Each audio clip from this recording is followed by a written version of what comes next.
আসসালামু আলাইকুম প্রিয় শিক্ষার্থী ও সম্মানিত ভিউয়ার। চলে আসলাম আজকে অষ্টম শ্রেণীর শিক্ষার্থীর সাথে এখন ক্লাস করব। অষ্টম শ্রেণীর শিক্ষার্থীরা রেডি? ওকে, একটু অন্যরকম দেখা যায়। লকডাউন কি করব, চুল একেবারে মেশিন দিয়ে বাংলা কাটিং করে ফেলছি, বাসা থেকে বাইরে যাই না, সামাজিক দূরত্ব বজায় রাখার চেষ্টা করতেছি, ভয় পাই। আসলে সেলুনে গেলে জানাই অনেক ধরনের সমস্যা, অনেক মানুষ একসাথে আসে এখানে কাজ করে। তো তোমরা চেষ্টা করবো বাসায় থাকা, যত ধরনের সমস্যা আছে সমাধান করা যায় কিনা, কিভাবে যতটুকু পারা যায়। ওকে, প্যাটার্নে আমরা এর আগে একটা ক্লাস করেছি, সেটা দিয়েছিলাম পার্ট 1। আজকে আমরা পার্ট 2 তে ক্লাস করব। আমরা গত ক্লাসে কিছু প্যাটার্ন সম্পর্কে ধারণা দিয়েছিলাম, প্যাটার্ন কি, প্যাটার্ন কয় ধরনের আছে, তারপরে প্যাটার্ন থেকে আমরা কিভাবে একটি বীজগণিত রাশি বের করতে পারি। একটা প্যাটার্নের বীজগণিত রাশি বের করে তো যদি আমরা 100 নম্বর সংখ্যা চাই বা 200 নম্বর কততম পদ চাই, ওই পদটা বের করতে পারি। এইটুকু পর্যন্ত আসছে। আজকে আমরা ঠিক এরপর থেকে শুরু করতেছি। আমরা শুরু করতে একটা প্যাটার্ন তাহলে লিখি। আমরা তাও বলছিলাম খাতায় অনেকগুলো প্যাটার্ন লিখা পরবর্তী সংখ্যা কিভাবে বের করা যায়, বের করতে পরবর্তী 4-5টা সংখ্যা বলছি বের করতে। অবশ্যই বাসা করছো আমার সাথে। এবার আমরা চলে আসি, একটা প্যাটার্ন লিখলাম 3, তারপরে লিখলাম 7, তারপরে লিখলাম 11, তারপরে লিখলাম 15। লিখলাম একটা প্যাটার্ন। এখন এই প্যাটার্ন আমরা গত ক্লাসে কি করেছি, কিভাবে বীজগণিত রাশি বের করা যায় সেটা বের করেছিলাম। আজ দেখি প্রথম বীজগণিতের রাশি বের করা প্যাটার্নের যদি বলে 100তম পদের সমষ্টি, 200তম পদের সমষ্টি বের করা, সেটার জন্য আমরা বের করতে পারি। দেখো এই প্যাটার্নে আমাদের এখানে পার্থক্য কত আছে। আমরা বলছি প্যাটার্ন তখনই হবে যখন পাশাপাশি দুইটি সংখ্যা অথবা তিনটি সংখ্যা কোনো একটা সম্পর্ক থাকবে, সম্পর্ক বিদ্যমান থাকবে, তাহলে সেটা কি হবে, প্যাটার্ন হবে। কি সম্পর্ক হয়, হতে পারে এই দুইটার পার্থক্য সমান, এই দুইটার পার্থক্য সমান, অথবা এই দুইটার ভাগফল সমান, এই দুইটার ভাগফল সমান, এই দুইটার ভাগফল সমান, অথবা এই দুইটার গুণফল সমান, এই দুইটার গুণফল সমান। সরি, ক্যামেরা সমস্যা হয়ে গেছিল। ওকে, আমরা চলে আসি। বলছিলাম প্যাটার্ন হয় তখন, এটা একটা প্যাটার্ন যেহেতু এটা পাশাপাশি দুটো পদের পার্থক্য সমান। তাহলে এখানে দেখো এই দুই পদের পার্থক্য কি আছে, 4, 11 সাথে 4 করে এই প্যাটার্নের পার্থক্য। তাহলে তোমরা সহজে যদি বলা থাকে পরবর্তী 4টি সংখ্যা বের করো, 2টি সংখ্যা বের করো, কি করবা, তাহলে পরবর্তী সংখ্যার সাথে 4 যোগ করতে হবে। তোমরা এখানে লিখে দিলাম এই প্যাটার্নে বা এই তালিকার পাশাপাশি দুটি সংখ্যার পার্থক্য 4 হবে। সুতরাং পরবর্তী সংখ্যাটি হবে 15 যোগ 4, 19। এর পরবর্তী হবে 15 যোগ 19 যোগ 4। এইভাবে পর্যায়ক্রমে যতটা সংখ্যা বের করতে পারো। এখন যদি বলে আমাদের কি করতে হবে, এই তালিকার 50তম পদের যোগফল করো। 50তম পদ পর্যন্ত যোগফল নির্ণয় করো। যদি এই ধরনের প্রশ্ন থাকে তাহলে আমরা কি করি, দেখো এটা প্রথম কি করলাম, পার্থক্য বের করে দিলাম। এবার আমরা লিখবো এখানে দেখো প্রথম পদ 3, দ্বিতীয় পদ 7, তৃতীয় পদ 11, অথবা প্রথম সংখ্যা দ্বিতীয় সংখ্যা এভাবে বলতে পারি। তাহলে এখানে প্রথম পদ সমান কত, 3। 3-এর আমরা গত ক্লাসে দেখেছিলাম, বলছিলাম আমরা এটা এমন একটা সংখ্যার আকারে, যেমন এখানে পার্থক্য কিন্তু সমান আছে, তাহলে আমরা এটা লিখতে পারি সব সময় এই পার্থক্যটা রাইখা, যদি সমান থাকে পার্থক্য তখন তোমরা পার্থক্যটা রাখতে পারো। 4 গুণ 1, এখন 3 হবে কি, 4 গুণ 4 হবে 4, 4 এর থেকে কত, তাহলে 1 বিয়োগ করতে হবে, তাহলে 3 হবে। যদি অন্য কোনো সংখ্যা থাকতো, আমরা 4 এর সাথে যদি 5 থাকতো তাহলে আমরা কি করতে হতো, 1 যোগ করতে হতো। এরকম আমরা চিন্তা করতে হবে। একটু মাথায় শুধু আমার সংখ্যা দেখে, এটা প্রথম সংখ্যা, তাই এটার সাথে অবশ্যই প্রথম পদ বের করতে হলে আমাদের যে সংখ্যাটা এখানে হবে, এখানে বেশিরভাগ সংখ্যাটা এই সিরিয়ালে যে সংখ্যাটা হবে এটা পার্থক্যটা হয় সাধারণত, যদি পার্থক্য সমান থাকে, না হলে অন্য সংখ্যা হবে। তাহলে দেখো যেহেতু পার্থক্য সমান, তাহলে 4 গুণ 1 পাইলাম, বিয়োগ কত 1, তাহলে 4 এর থেকে 1 গেলে কত, 3 থাকে। এবার দ্বিতীয় পদ দেখো, দ্বিতীয় পদ হলো 7 সমান 4 গুণ 2 বিয়োগ 1, তাহলে 4 2 8, 8 থেকে গেলে 7 থাকে, তৃতীয় পদ কত 11 সমান সমান কত আছে 4 পূরণ 3 বিয়োগ 1, 3 4 12 থেকে 1 কেটে গেল 11 থাকে। তার মানে আমরা এখানে দেখো প্রথম পদ 1 আছে, দ্বিতীয় পদ 2 আছে, তৃতীয় পদ 3 আছে। যদি আমরা বলি কতম পদ, সুতরাং কতম পদ হবে এইটা 4 এর সাথে এখানে 3 ক 4 ক মাইনাস 1, এই 3 এর জায়গায় এখন 1 2 3 এভাবে সিরিয়ালে আসতেছে। তাহলে এখানে আমাদের কি হবে এভাবে যাইতেছে, যেমন আরো সামনে তো আরো আছে এজন্য আমরা ডট দিয়ে রাখলাম। তাহলে এটা হলো আমাদের বীজগণিতীয় রাশি, প্যাটার্ন এখানে বীজগণিতীয় রাশি বা বীজগণিতীয় পদ। ওকে, এবার আমরা চলে আসি কোথায়, ওই যে 50তম পদের সমষ্টি যোগ। দেখো আমরা যে প্রথম দুই পদের সমষ্টি কত হয় 7 3 10, তিন পদের সমষ্টি 10 1 11 21, তারপরে চার পদের সমষ্টি 21 36। এবার আমরা যোগ করে পাবো, কিন্তু আমরা কি যদি 50টা সংখ্যা এভাবে যোগ করব না। এজন্য এটার জন্য আমাদের একটা কি আছে বীজগণিত এই পদ বের করার, এই বীজগণিত পদ পর্যন্ত বীজগণিত রাশি দিয়ে যে কোনো সংখ্যার সমষ্টি বের করার একটা সূত্র আছে, সেটা হলো তাহলে আমরা এখানে সমষ্টির সূত্রটা লিখে দিই। আগে একটু কাজ করি, সমষ্টির সূত্রটা আমরা এখানে লিখি। তাহলে আমরা বুঝি সমষ্টি কি আছে, সেটা হলো প্রথম পদ বা প্রথম সংখ্যা, যেটাই বলি প্রথম পদ যোগ শেষ পদ, নিচে আছে 2 আর উপরে এটার সাথে গুণ আছে পদ সংখ্যা।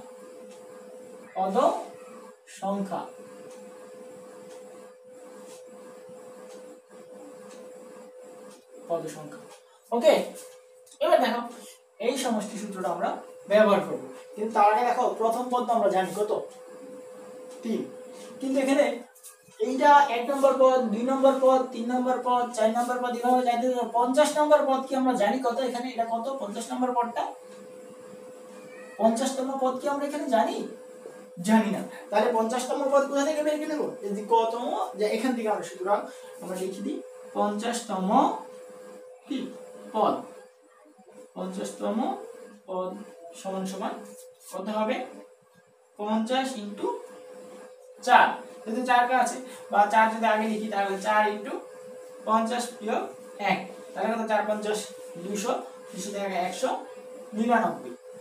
এইবার আমরা কি করব সমষ্টিটা বের করতে পারবো। এবার আমরা সমষ্টি সূত্রটা এখানে লিখে দিই, সূত্র লিখে আমরা এবার সুতরাং 50তম পদ পর্যন্ত সমষ্টি সমান সমান কি হবে, আর আমাদের একটা টান দিই, প্রথমে লিখব প্রথম পদ যোগ শেষ পদ ইনটু কি পদ সংখ্যা, নিচে হলো 2। এটা আমাদের সূত্রটা মনে রাখতে হবে। এইটা আবার দেখেছে হায়ার লেভেলে গেলে আরো অনেক ধরনের সূত্র পাওয়া, সেটা আবার প্রমাণ করে দেখানো যাবে। আমরা সেখানে আর এখানে গেলাম আজ, তাহলে আমরা এটা কি মনে রাখবো এইটুকু। হ্যাঁ, 19 গেলে এই ধারাগুলোকে আবার এটা নাম হয়ে আছে, তখন আবার এখানকার এই যে প্যাটার্নে তখন এটা নাম হয়ে যায় অনুক্রম থেকে আবার ধারা, সেখানে আমরা বিভিন্ন ধরনের সূত্র পাবো নবম শ্রেণীতে গেলে। ওকে, আমরা এখানে এই পর্যায়ে এইটুকুই শিখি। তাহলে এখানে প্রথম পদ আমাদের কি আছে, প্রথম পদ 3, শেষ পদ আছে কত 199 আর নিচে আছে 2, আর এখানে পদ সংখ্যা হলো কত 50। ওকে, তাহলে আমাদের কি আছে 2 দিয়ে 50 এর কাটলে কত 25, ভাগ করে দিতে আমি ইচ্ছা করলে ক্যালকুলেটর করতে পারো অথবা ভাগ করে দিতে পারো। তাহলে এখানে 3 আর এখানে 199 যোগ করলে কত 202 ইনটু কত 25। তাহলে এখানে কি হবে, ক্যালকুলেটর আছে অবশ্যই তোমাদের ক্যালকুলেটর শিখতে হবে, ক্যালকুলেটর চাপা, কারণ তোমাদের এখানে এমসিকিউ আছে 30 মার্কের 30 মিনিটের যে স্বাভাবিক নিয়মে তোমাদের সাধারণ ক্যালকুলেটর ব্যবহার করতে দেয়, সাধারণ সায়েন্টিফিক ক্যালকুলেটর ব্যবহার, প্রোগ্রাম ছাড়া এই ধরনের ক্যালকুলেটর কিন্তু ব্যবহার করতে দেয়। তাহলে তোমরা এখান থেকে ক্যালকুলেটর ব্যবহারে কি হতে হবে, পারদর্শী হতে হবে, ক্যালকুলেটর ব্যবহার করে এখানে করে ফেলবো। ওকে, হয়ে গেল আমাদের কি, তাহলে আমরা একটা প্যাটার্ন দেওয়া থাকলে তার পরবর্তী সংখ্যা বের করতে পারবো, তারপরে তার বীজগণিত রাশিটা বের করতে পারবো, তারপর কি বের করতে পারবো, সর্বশেষ কত পর্যন্ত সমষ্টি বের করতে পারবো। যদি বলে 100তম পদের সমষ্টি বা 200তম পদের সমষ্টি বের করতে পারবো, তাহলে এইভাবে আমরা কি করতে পারবো, সমষ্টি বের করতে পারবো। আজকে এখনই আমি একটা সৃজনশীল প্রশ্ন দিয়ে যাব তোমাদেরকে সমাধান করার জন্য, তোমরা দেখি কি করতে পারো। আজকে আমি সৃজনশীল নিয়ে আলোচনা করব না। এবার আমরা আরেকটা জিনিস নিয়ে আসি, যেটা হলো বর্গ। যেমন বর্গ আর পূর্ণবর্গ সংখ্যা একটু দরকার আছে তোমাদের। পূর্ণবর্গ কি সংখ্যা কি, যেমন এই জিনিসটা একটু জানা দরকার। বর্গ কি? বর্গ তোমরা আছে ছোটকাল থেকে পড়েছো, 7 ছিল তোমাদের ইচ্ছে মনে আছে। বর্গ কি? বর্গ হলো কোনো একই সংখ্যাকে ওই সংখ্যা দ্বারা গুণ করলে গুণফলকে তার বর্গ বলা হয়। ঠিক, একই সংখ্যাটি যেমন 3 দ্বারা গুণ করলাম, গুণফল কত হলো 9, তাহলে 3 এর বর্গ কত হবে 9 বলা হয়। আবার এটাকে সূচকে আকারে বললে 3 3 3 স্কয়ার। ওকে, তাহলে বর্গ জানলাম, কোন সংখ্যাকে একই সংখ্যা দ্বারা গুণ করলে গুণফলকে ওই সংখ্যার বর্গ বলা হয়। এবার একটু পূর্ণবর্গ সংখ্যা কি? আমরা কিছু সংখ্যা দেখো, তাহলে বর্গমূলটা আবার একটু জানতে হয়। বর্গমূল হলো কি, ওই সংখ্যাটিকে তার গুণফলের বর্গ বলা হয়। যেমন 9 এর বর্গমূল, বর্গমূল চাই আমরা আবার এইভাবে দিতে পারি, 9 এর বর্গমূল কত 3। আবার এরকম আছে 16 এর বর্গমূল কত 4। এটাও আমরা কিভাবে করি তাও আমরা আছে, ব্যাখ্যাটা হলো যেমন আমরা 16 সমান সমান লিখতে পারি। তোমরা লিখেছ 4 পূরণ 4, ঠিক না, তাই লিখছে কি 4 স্কয়ার, ঠিক না, স্কয়ার রুটে কাটা। এইভাবে তোমরা এগুলা বিভিন্ন ভাবে ব্যাখ্যা পাইছো কিভাবে আমরা 16 এর বর্গমূলটা কি হয় 4 হয়। এবার আমরা আসি কি পূর্ণবর্গ সংখ্যা। তাহলে পূর্ণবর্গ সংখ্যা কি? দেখো কিছু সংখ্যা আছে যার বর্গমূল কি হয় পূর্ণ সংখ্যা। তাহলে পূর্ণ সংখ্যাটা একটু বলতে হয়। পূর্ণ সংখ্যাটা কি? ধনাত্মক এবং ঋণাত্মক অখণ্ড সংখ্যাকে পূর্ণ সংখ্যা বলা হয়। যেমন আমরা 2/5 এটা কিন্তু ভগ্নাংশ সংখ্যা, অথবা 1.5 এটা কি দশমিক সংখ্যা, আর শুধু 2 5 3 এগুলো কি, এগুলো হলো পূর্ণ সংখ্যা। আমরা এখানে যে বীজগণিতিক ভাষা ব্যবহার করছি। আচ্ছা, আমরা তাহলে কি পূর্ণবর্গ সংখ্যাতে চলে আসি। যেসব সংখ্যার বর্গমূল, যেমন আমরা এখানে কয়েকটা বর্গমূল কিন্তু দেখাইছি, যেসব সংখ্যার বর্গমূল একটি পূর্ণ সংখ্যা তাকে বলা হয় পূর্ণবর্গ সংখ্যা বলা হয়। কি বলছে? যেসব সংখ্যার বর্গমূল একটি পূর্ণ সংখ্যা। যেমন কয়েকটা সংখ্যা আমি কিন্তু দেখাইছিলাম একটু আগে, 16 এর বর্গমূল 4, 9 এর বর্গমূল কত 3। কিন্তু দেখো এই 10 এর বর্গমূল কত 3 দশমিক সামথিং হয়, কিন্তু এটা কি আর পূর্ণ সংখ্যা, এইটা 3 দশমিক মনে করে যদি ইত্যাদি হইতে পারে, ঠিক না, 3 দশমিক সামথিং তোমাকে দেখো দশমিকের পরে কিছু সংখ্যা এখানে আছে 10 এর ক্ষেত্রে, কিন্তু এটা সরাসরি পূর্ণ সংখ্যা হলে এটা পূর্ণ সংখ্যা। তাহলে এই ধরনের সংখ্যাগুলো কোনটা, এই যে 9 16 এই ধরনের সংখ্যাগুলোকে বলা হয় কি পূর্ণবর্গ সংখ্যা। কেন পূর্ণবর্গ সংখ্যা, একটু বর্গ আর পূর্ণবর্গ সংখ্যা জানলাম, সেটা হলো তোমাদের এমন কিছু সংখ্যা আছে এখন বলে দেয়, যেমন তোমাদের বইয়ে আছে বলা আছে কিছু সংখ্যাকে দুইটি সংখ্যার বর্গের সমষ্টি রূপে প্রকাশ করো। যেমন আমাদের বলা আছে 29, এটাকে দুইটি সংখ্যার বর্গের সমষ্টি রূপে প্রকাশ করব। তাহলে আমরা এমন দুইটি সংখ্যার বর্গের সমষ্টি মানে যোগফল আকারে, তার মানে এখানে মাঝে যোগ থাকবে, দুই পাশে দুইটা সংখ্যা থাকবে এবং তাদের বর্গ থাকবে। যেমন এটা 2 স্কয়ার প্লাস 5 স্কয়ার লেখা যায়, 2 স্কয়ার প্লাস 5 স্কয়ার লেখা যায়। একটাকে বিভিন্ন উপায়ে আবার কি সাজানো যায়, ঠিক না। এখানে দেখো এটাকে আবার এটাও লেখা যায়, তো কত হয় 4 স্কয়ার হলো 2 স্কয়ার 5 স্কয়ার 25। তাহলে এখানে 2 স্কয়ার প্লাস 5 স্কয়ার হলো 25, এর যদি আমরা লিখি কত হয় 3 স্কয়ার 16, আর এসে 4 স্কয়ার 3 স্কয়ার 9 আর 4 স্কয়ার 16। তাহলে এটা কত হলো 4 প্লাস 9 প্লাস 16, কত হলো 16 আর 9 25, 16 আর 9 কত 25, আচ্ছা 29। হ্যাঁ, তাহলে দেখো একই সংখ্যাটি আমরা কি বিভিন্ন উপায়ে সাজাতে পারি। দেখো এটাকে একটা সংখ্যাকে দুইটি বর্গের সমষ্টি রূপে সাজাইলাম, আবার এটা কি তিনটে বর্গের সমষ্টি রূপে সাজাইলাম। তাহলে দেখো এখন ওই যে আমরা পূর্ণবর্গ সংখ্যাটা কি কেন বললাম সেটা আমরা এখন আমরা হঠাৎ করে 2 স্কয়ার 5 স্কয়ার কোথা থেকে আনবো, এই জন্য দেখতে হবে। যেমন 29কে আমরা দুইটি বর্গের সমষ্টি রূপে সাজাবো, তাহলে 29 এর নিচে কি কি পূর্ণবর্গ সংখ্যা আছে দেখো, 1 4 তারপর 9 তারপরে 16, ওকে, আর কি আছে 25। তাই এগুলো আছে পূর্ণবর্গ সংখ্যা 29-এর নিচে, যেহেতু সর্বোচ্চ সংখ্যাটা আমাদের কত 29, দুইটা যোগফল আকারে সাজাতে হবে, তাহলে 29-এর নিচে আছে এই সংখ্যাগুলো। ওকে, তাহলে দেখো এখান থেকে আমরা কোন দুইটা নেব, যে দুইটা সমষ্টি 29 হবে সেই দুইটা নেব। এখান থেকে আমরা কি বলি 16, আর যদি আমরা দুইটা নেই তাহলে 25 আর 4 নেব, আর যদি তিনটা নেই তাহলে আমরা নিতে পারি কি 16, 9, 4 এটা নিতে পারি। যদি দুইটা মানে তাই জন্য আমরা নিলাম 4 যোগ কত 25। কিভাবে বের করব? আরো সহজ আছে, তোমরা দেখো যদি এটার কাছাকাছি একটা পূর্ণবর্গ সংখ্যা নিতে পারো, যেমন 25-এর কাছাকাছি একটা নিতে পারলো, তুমি মনে হলো কত 25, 29-এর কাছাকাছি, তাহলে 25, এখন 29 থেকে 25 বিয়োগ করো, 29 থেকে 25 বিয়োগ করলে থাকে কত 4, তাহলে একটা হলো 25 আর একটা হলো কত 4। এভাবে তোমরা যে কোনো সংখ্যাকে দুইটি সংখ্যার পূর্ণবর্গ সমষ্টির রূপে প্রকাশ করতে পারো। যেমন দেখো তোমরা তোমাদের দেওয়া আছে 65 দেওয়া আছে, দুইটি সংখ্যার পূর্ণবর্গ সমষ্টির রূপে প্রকাশ করবা। এটাকে দেখো কি লেখা যায় 1 যোগ 66, তাহলে কি লিখতে পারো 1 স্কয়ার, ওই যে 65-এর কাছাকাছি পূর্ণবর্গ সংখ্যা 66, 8 স্কয়ার 1, তাহলে 1 স্কয়ার যোগ কত 8 স্কয়ার 66। আবার এটা কেমন হয় আমাদের অন্য কোন সংখ্যা, যেমন আমাদের কত 36 আর 25 কত হয় দেখি তো, 36 আর কত 25, তাহলে কি হলো দেখা যাচ্ছে 5 আর 6 11, আর 2 2 1 5 আর 6 11 1 আর 1 3 61। তাহলে দেখো আবার 61 এর কিন্তু লেখা যায় কত 25 যোগ কত 36। এভাবে আমরা কি করতে পারি পূর্ণবর্গ সংখ্যা সমষ্টি নির্ণয় করতে পারি।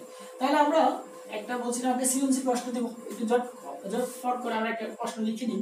সেটা হলো কি, একটা প্রশ্ন লিখে নিই, মনে করে এটা আমার উদ্দীপক আছে, একটা দুই ধরনের আমরা উদ্দীপক দিলাম, একটা দিই একটা বীজগণিতীয় কি দিই মনে করো 2 ক প্লাস 3, একটা বীজগণিত রাশি দিলাম, আরেকটা দিলাম কি একটা প্যাটার্ন দিলাম, সেটা হলো মনে করো 5, 8, 11, 14 একটা প্যাটার্ন দিলাম, 5 3 8 8 3 11 14। ওকে, তাহলে এই দুই ধরনের প্যাটার্ন দিলাম। এখন ক নম্বরে বললাম ঠিক, ক নম্বরে বললাম কি 85 ও কত 85 ও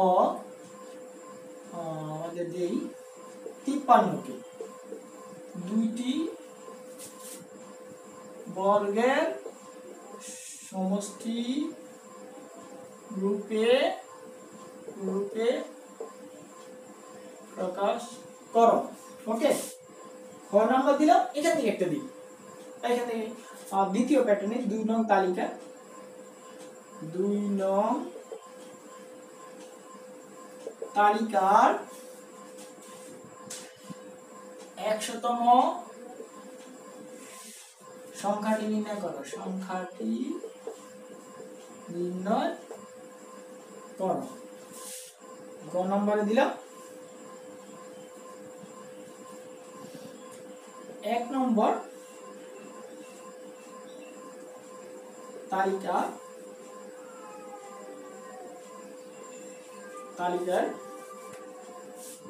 500তম